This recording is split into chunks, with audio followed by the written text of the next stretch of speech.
Hey guys, welcome back. It's Meg. Today we're going to be doing our first commentary of Season 1 for Dragonflight.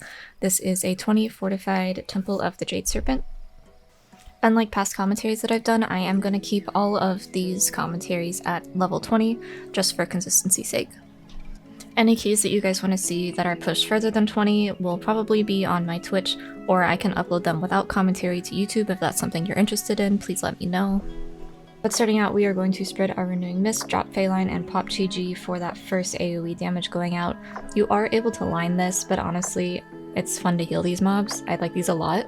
These are some of my favorite pulls in any of the dungeons that we have in Season 1. So if you want to line, you can, and it makes it a lot easier on your healer. Especially if it's a Fortified Grievous week or anything like that. But Chi should be able to handle these totally fine, and then you will have Chi up for every other set of the Raging Water. So you'll have it for the first, you will not have it for the second, and then you will have it for the third. But for the second one right here, you can use Moat, you can use Revival, and Diffuse, and Cocoon, and all those other cooldowns that you have access to. So you're not burning through your mana, and so you're still able to do quite a bit of DPS, even though you don't have Chi running.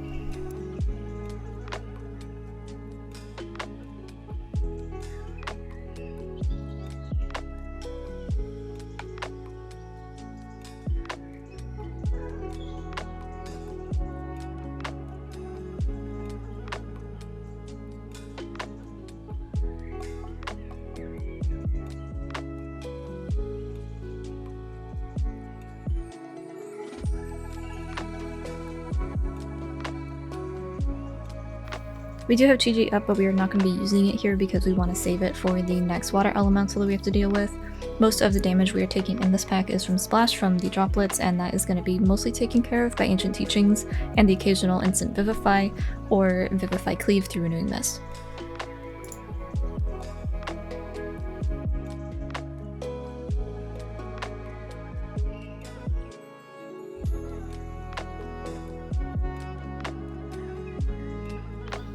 I'm going to end up using Revival here just to get rid of the debuff because I wasn't quite ready and a couple of casts got off, so I didn't want people to rot out to that. And this is the last water elemental, so I went ahead and Revivaled for the Dispel and then popped Chi to stabilize while we were trying to get these back into the corner, as well as preparing for the next AoE. I ended up dying here with quite literally everything up. I had Dampen, Diffuse, I had Cocoon, and my kick and sweep, so that was just on me. I did try to push Diffuse at the end there when I realized what was happening, but that was just me not paying attention, so quick run back.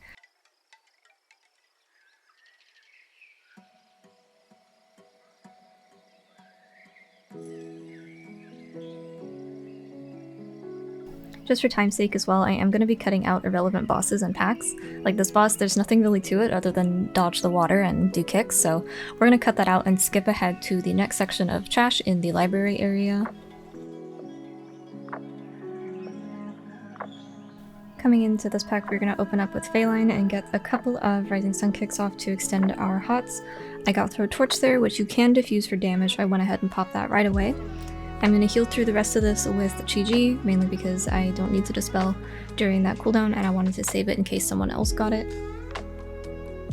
Dropping another Phaline in the direction that we are going to be heading around the corner there. And I'm also going to be cocooning myself here because I do not have a Diffuse, I do not have a Dispel, and I have the Torch. So we're going to do a little bit of healing and we're going to Dispel at the end after Cocoon drops off.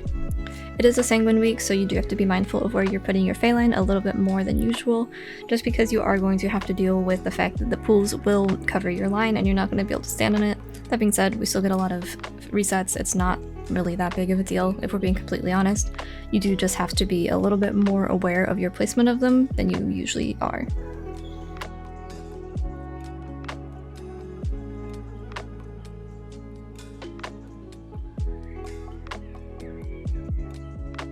We're going to be doing a double pull here. Something to be aware of is the Territorial Display from the bird is an AoE damage ability that you do not want to be in. It does stacking damage, as well as a Tank Buster from the Queen as well that will do more the more that she does it, as there is a stacking debuff. You can dwarf it off, so that's something to keep in mind.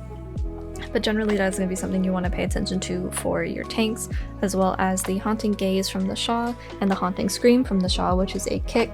There are two kicks in this pack, one from the Fish, which is a single target sleep. It can be dispelled as its magic, but the other one you don't want the fear getting off.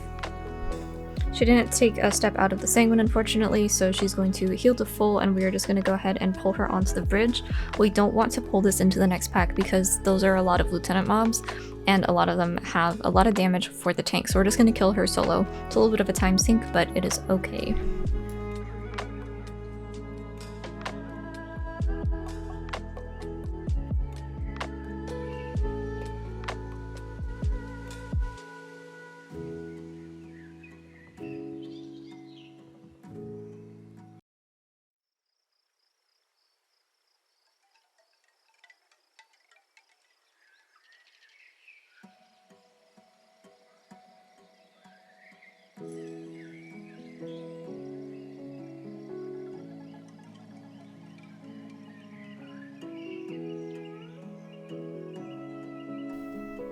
Going into this pack, there is some tank damage, there's also a little bit of bleed damage going out and some AoE from the beetle, but it's mostly just stops and watching out for your tank and the bleed target.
This boss is very quickly becoming one of my favorite bosses actually. I'm gonna drop my Phalanx a little bit sideways so that if I want to, I can step into the middle and cleave off of the other one.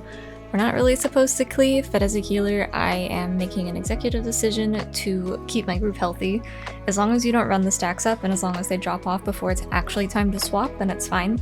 We get a lot of extra value out of Chi and of our ancient teachings here, and it actually makes a world of difference. So I'm actually really not a fan of the strategy where you make one of them go immune. While it's technically less damage going out, I have a much easier time with keeping the group healthy when I have both targets available to hit. So that is per group, that is your guys' decision, but I really don't like forcing the immune on one. This fight is mostly just hot maintenance. It's a rot fight. Mistweaver is very good at these, so it is keeping your renewing mist up, it's keeping ancient teachings active, knowing when you can cleave and when you can't, and also knowing when to use cooldowns, defensives, and health pots, things like that, as well as knowing when you need to actually stop and cast your Vivifies versus just maintaining with ancient teachings. One of them does go immune here because we were a little late on swapping, but you can see how much of a difference it makes when you can't hit both targets with Chi. I feel like I'm barely getting any HPS out of the cooldown at this point, but it's towards the end of the fight, so it's not a huge deal, but it is a good example of just showing how much healing you're losing. And as we were wrapping up the fight, you can see I have barely used any mana, I barely had to cast it all, so as long as you're keeping your hots up and you are maintaining those hots and relying on your ancient teachings as well as your Chi to kind of catch people up, you're going to have a super easy time with this fight even if you don't do the immune strategy.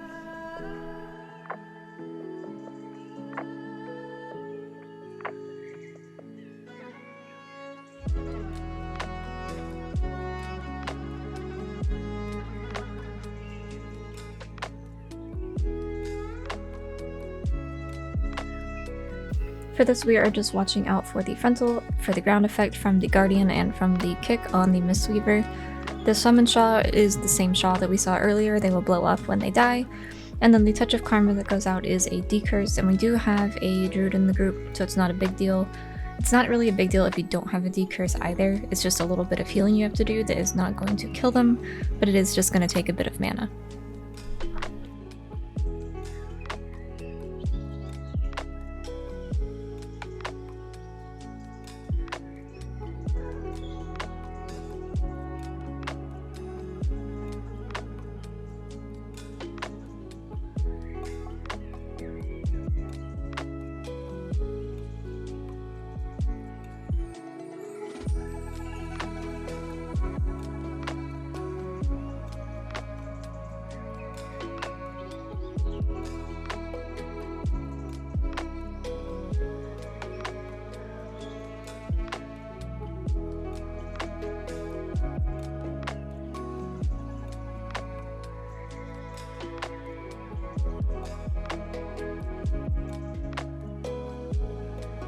Right here we do end up wiping. The Dark Claw takes 50% of our warrior's health out, and we are going to be running back, so I just went ahead and cut out that bit of time where we were running to the library and all that, but we're going to pick it right back up once we return with the same pull, except we're going to live this time.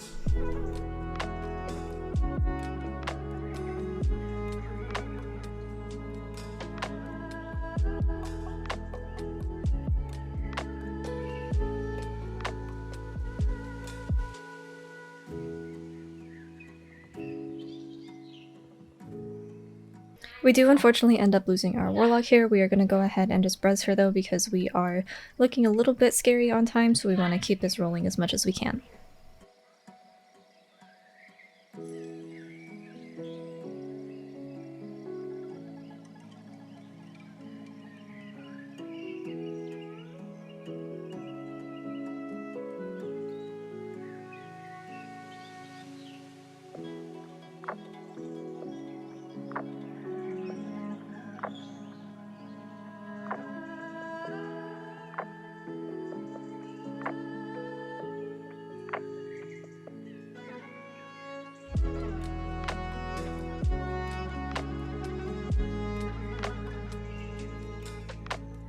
The only damage going out here really is the Sanguine Puddle, or if you're a Windwalker, Kiefer's.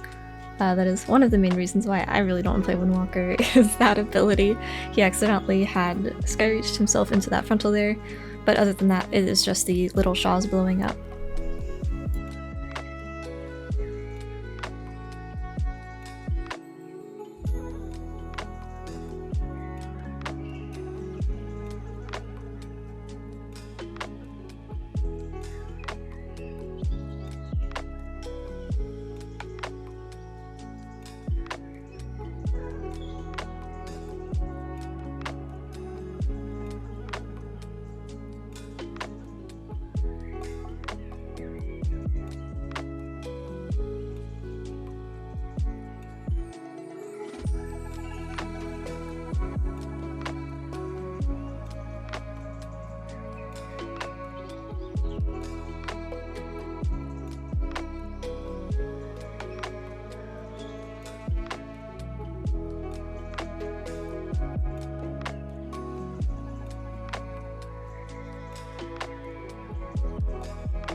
This is one of the scarier pulls in this room, as there are 2 kicks. There are also 3 tank busters. 2 of them are the Haunting Gaze from the Little Sha, and one of them is the Dark Claw from the Doubt, as well as all of these blowing up at once.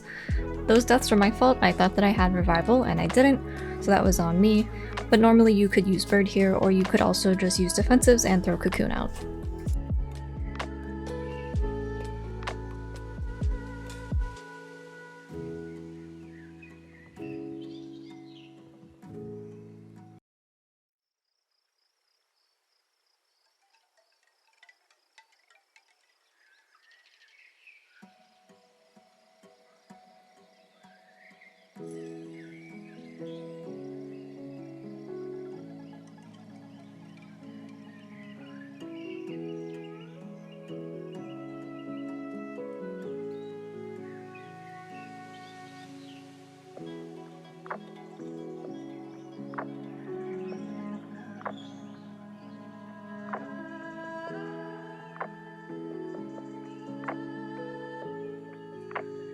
This pull got a little bit scary here. That curse that my tank currently has on him is a healing reduction. I believe it is 50%. In addition to the Rising Sun kick he had on him, he had like 80% reduced healing taken or something. The 50% is a reduction that you get based off of the swirlies on the ground. If you get hit by one of them, it'll usually kill people unless you're a tank, and then you are also left with that decurse afterwards. So that is something to be aware of, but we managed to make it out alive somehow. But those swirlies are no good.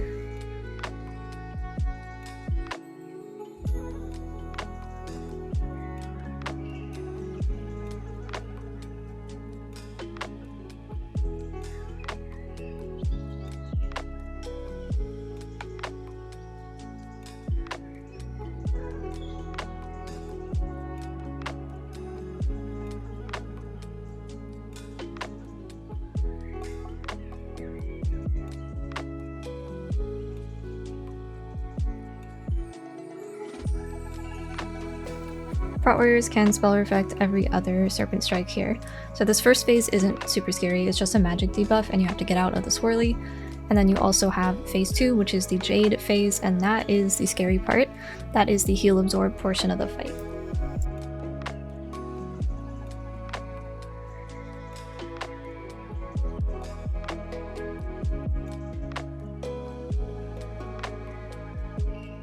And we are entering phase 2. This is where the heal absorb happens, and this is usually a combination of healer cooldowns on rotation and tank cooldowns on rotation. So this first one, I believe we didn't have any cooldowns for, so I went ahead and popped Mana Tea to stabilize him. And then I will have Shiji for the next one. He will have Shield Wall, and then we also have access to Revival and the Cocoon.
These packs are not really anything to worry about. You just have to be mindful of the curse as well as the ground effects. The water speakers are from the beginning of the dungeon and your main kick there is the tidal burst, but otherwise this is just a nice break pack. You can use this time to regen mana through Spirit of the Crane.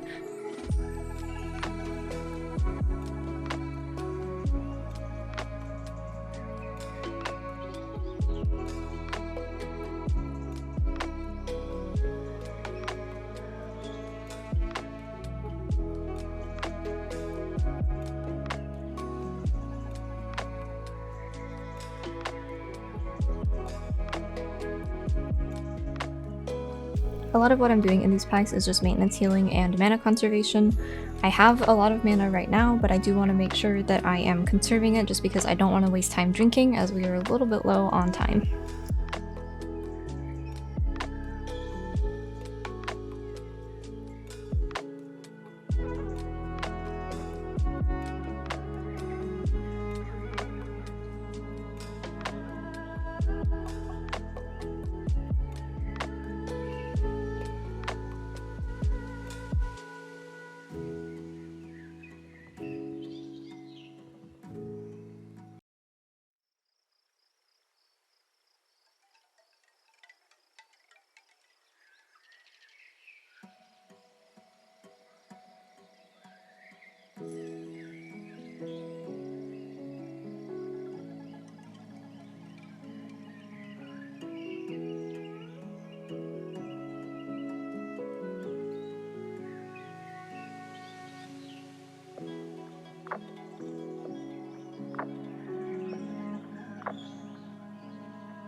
This is one of the scariest packs in the game right now. There are 4 tank busters, 3 of them are Dark Claws, 1 is a Haunting Gaze, and in addition to that we have a kick that we have to look out for, as well as the frontal and the little ads blowing up. So this is our Lust pull, or in our case our Drums pull. Once again you can see that debuff there from standing in the swirly, but that is a decurse, and because there's only 1 decurse in this pack, we went ahead and just got rid of it, no questions asked. But other than that, we are trying to keep ourselves alive during these blowing up. I have Chi rolling, I also sent out Moat, and I am leaving my Phaline, but I'm not super concerned with it, mainly because I am building stacks off of Spinning Crane Kick for Chi, and then I will be just reapplying HOTS as we kite this out, trying to keep mainly my tank alive, but also throwing out some AoE healing as the mini Shas blow up.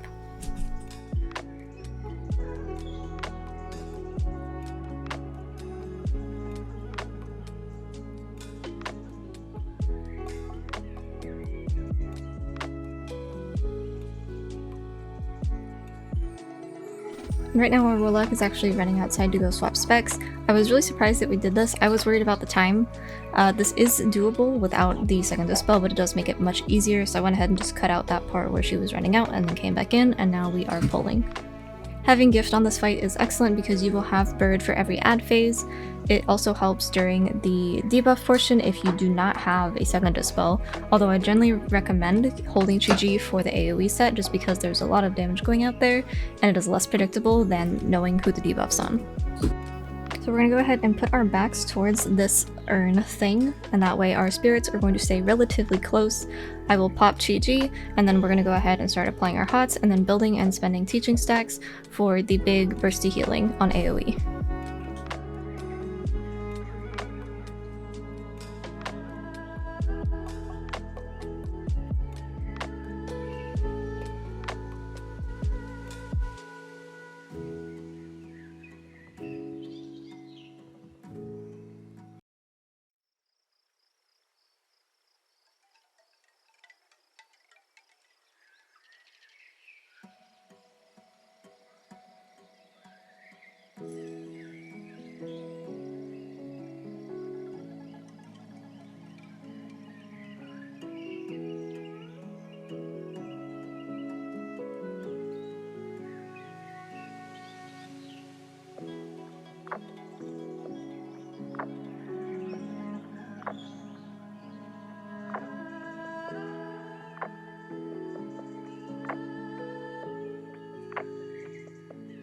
The fight is pretty rinse and repeat at this point.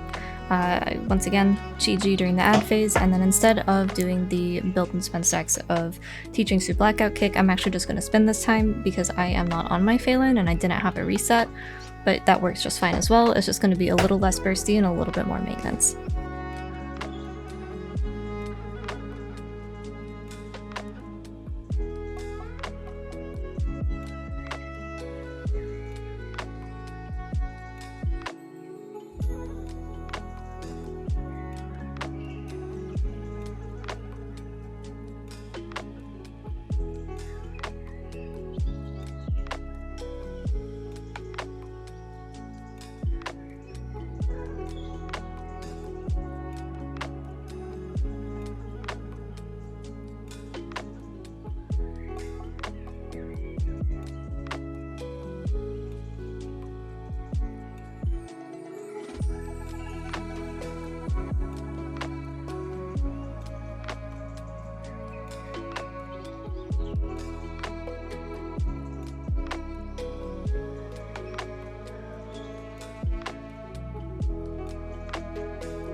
Brings us to the end of the dungeon. I actually really like this place.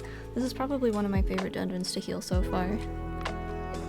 This is my overall healing for the dungeon. You can see Ancient Teachings is doing a lot of the heavy lifting with the occasional Vivify and then our Chi Gust of Mist. And then you will see my damage coming up here shortly. But overall, I hope that this video was helpful. Thank you guys for watching, and I will see you in the next video.